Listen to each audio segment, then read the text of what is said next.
واقعی ہم لوگ کہتے ہیں کہ ہماری دعائیں قبول نہیں ہوتی، ہمیں نہیں ملتا، لیکن اس بات کو اگر ہم سمجھ جائیں کہ جو چیز یہاں نہیں ملتی وہ چیز وہاں آپ کا انتظار کر رہی ہوتی ہے، تو یہاں ہمیں صرف یہ دیکھنا ہوتا ہے کہ ہمارے مانگنے کا طریقہ کیا ہے۔ طلعت بھائی تھوڑی سی روشنی اور ڈالیں اس چیز پہ، جس طرح کہ آپ نے بات ہماری چل رہی تھی کہ ہم اپنی اصلاح، آج کل کے بچوں کی اصلاح، ان کی اصلاح کیسے ہو سکتی ہے؟ معاشرہ خراب ہوتا جا رہا ہے۔ بالکل دیکھیں، بچوں کی اصلاح کے لیے سب سے بنیادی چیز ہے سچ۔ صحیح۔ گھر کے اندر بالخصوص جھوٹ بڑی ایک معمولی سی بات ہے۔ اب وہ میں آپ کو ایک چھوٹی سی مثال دیتا ہوں۔ گھر پہ دروازہ بجتا ہے، بیل بجتی ہے، گھر میں بیٹھے ہوئے والدین بچے سے کہتے ہیں بیٹا دروازے پر دیکھ کر آؤ۔ اب کوئی ایسا شخص ہوتا ہے نا جس سے ہماری طبیعت نہیں چاہ رہی ہوتی ہے ملے، تو ہم اس سے فوراً سے کہہ دیتے ہیں کہ بیٹا کہہ دو گھر پہ نہیں ہے۔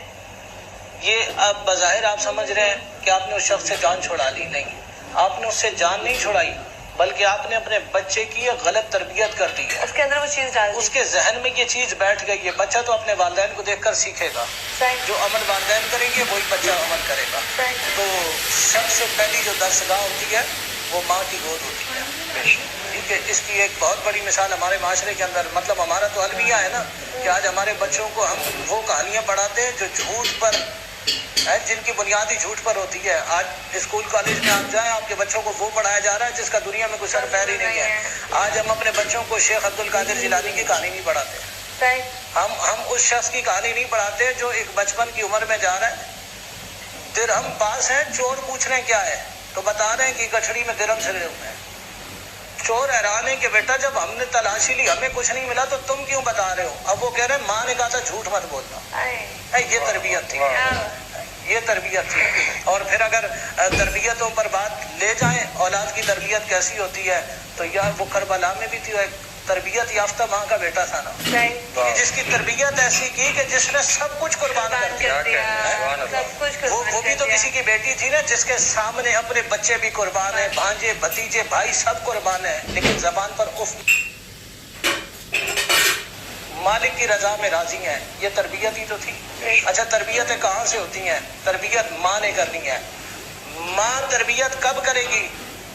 جب ہم اپنے گھر میں اپنی بچی کو تعلیم دیں گے، اور بنیادی تعلیم قرآن اور حدیث ہے، ٹھیک ہے، جس کے لیے حضور نے فرمایا طلب العلم فریضۃ علی کل مسلم، علم حاصل کرنا ہر مسلمان مرد اور عورت پر فرض ہے۔ ہم نے فرض کسے سمجھ لیا؟ کیمسٹری اور فزکس کے فارمولوں کو، کہ یہ ضروری ہے، یہ ہمارے بچے کو نہیں آئیں گے تو ہمارا بچہ جیے گا کیسے؟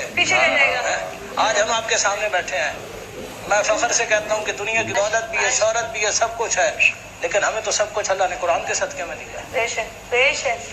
شاید بھائی بیٹھے ہیں، ٹھیک ہے، دنیا کی فیلڈ کے اندر اپنا کام ہوگا، لیکن اس فیلڈ میں لوگ نہیں جانتے ہوں گے جنہیں صنعت رسول کے نام سے جانتے۔ تو کیا کہ یہ ہمارے والدین نے، ہمارے بزرگوں نے، ہمارے اکابرین نے ہمیں ایک تربیت دی۔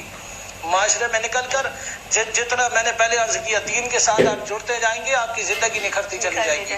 لازمی تو نہیں ہے کہ آپ اپنے بچے کو قرآن پڑھا کر اسے فقط مولوی بنا دیں، نہیں، آپ اصلاح کے پہلو سے بھی تو پڑھا سکتے ہیں۔ آپ دین کی بات اسے اصلاح کے پہلو سے بھی تو پڑھا سکتے ہیں۔ آپ دین اس لیے پڑھ لیں کہ میں اپنی زندگی تو شریعت پر گزار سکوں، مجھے یہ تو پتا ہو کہ میرے نبی کا چلنا کیسا تھا، میرے نبی کا اٹھنا کیسا تھا۔ آج ہمارے بچے کو دنیا کے ایکٹر کے نام سب پتا ہے، لیکن یہ نہیں پتا کہ حضور علیہ الصلوۃ والسلام کی ازواج، حضور کی اولاد، حضور کے صحابہ، وہ صحابہ جنہوں نے سب کچھ دین کے لیے نچھاور کر دیا۔ تو دیکھیں، جب بھی آپ اپنی حقیقت سے دور ہو جائیں گے تو اس وقت تک آپ کے معاشرے میں بہتری نہیں آ سکتی۔ بہت بڑا المیہ ہے، بہت بڑا المیہ ہے. ہم یہ سمجھ رہے ہیں کہ شاید ہم یہود و نصارہ کے پیچھے چلیں گے تو ہم کامیاب ہو جائیں گے. ایسا نہیں ہے. یہود و نصارہ آپ کے پیچھے چل کے کامیاب ہوئے تھے. انہوں نے جو کامیابیاں سمیٹی ہیں وہ آپ سے سمیٹی ہیں. آج ہم ایک زمینی جغرافی طور پر ہم آزاد ہیں، لیکن ذہن آج بھی ہمارے ان کے غلام ہیں. آج بھی ہم نے یہ سوچ بنا رکھی ہے کہ ہم ان کے پیچھے چلیں گے. اسی بات کو اقبال نے کہا تھا، یوں تو سید بھی ہو، مرزا بھی ہو، افغان بھی ہو، ذرا یہ بتاؤ کہ تم مسلمان بھی ہو. اور جس بات کو علامہ اقبال نے کہا تھا، تہذیب میں ہو نصارہ، تمدن میں ہنود، یہ مسلمان ہیں جنہیں دیکھ کے شرمائیں گے یہود. آج یہودی ہمیں دیکھ کے شرم کر رہا ہے، ورنہ وہ ایک دور ہوتا تھا کہ مسلمان جس گلی سے گزر جاتا تھا لوگ اس کے قدموں کی خاک دیکھ کر مسلمان ہو جایا کرتے تھے. میں یہاں چھوٹا سا واقعہ، امام اعظم ابو حنیفہ جن کے ہم پیروکار ہیں، فقہ حنفی جن کے نام سے منسوب ہے، آپ کا ادھار تھا ایک شخص پر، آپ روزانہ لینے جاتے، وہ ٹال دیتا کیونکہ ادھار تو ہے ہی، معاملہ شروع سے ایسا ہی ہے، آپ لے لیں تو بس وہ بندہ آپ کو پھر ملے گا ہی نہیں.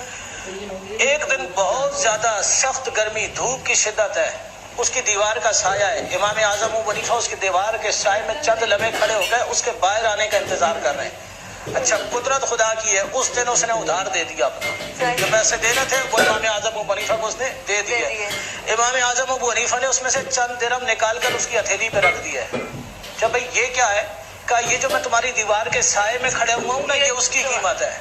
یہ ہمارے کردار تھے، یہ ہمارے اکابرین تھے، یہ ہماری اصلاح امت کا ذریعہ تھے، لیکن ہم نے تو اپنے بچوں کو ان سے بہت دور کر دیا ہے، تو پھر اب اصلاح ناممکن ہے. اور پھر آج بڑے ایک دکھ کے ساتھ کہنا پڑ رہا ہے، ہمارے پاس اصلاح کی صرف ایک جگہ بچی تھی، مسجد. ایک ذریعہ بچا تھا، مسجد، جہاں ہم پوری زندگی میں سے تھوڑا سا وقت نکال کر جمعے کے دن بیٹھ کر چند باتیں سن لیتے تھے، پھر کبھی گھر میں بچوں کو بیٹھ کر سنا دیتے تھے.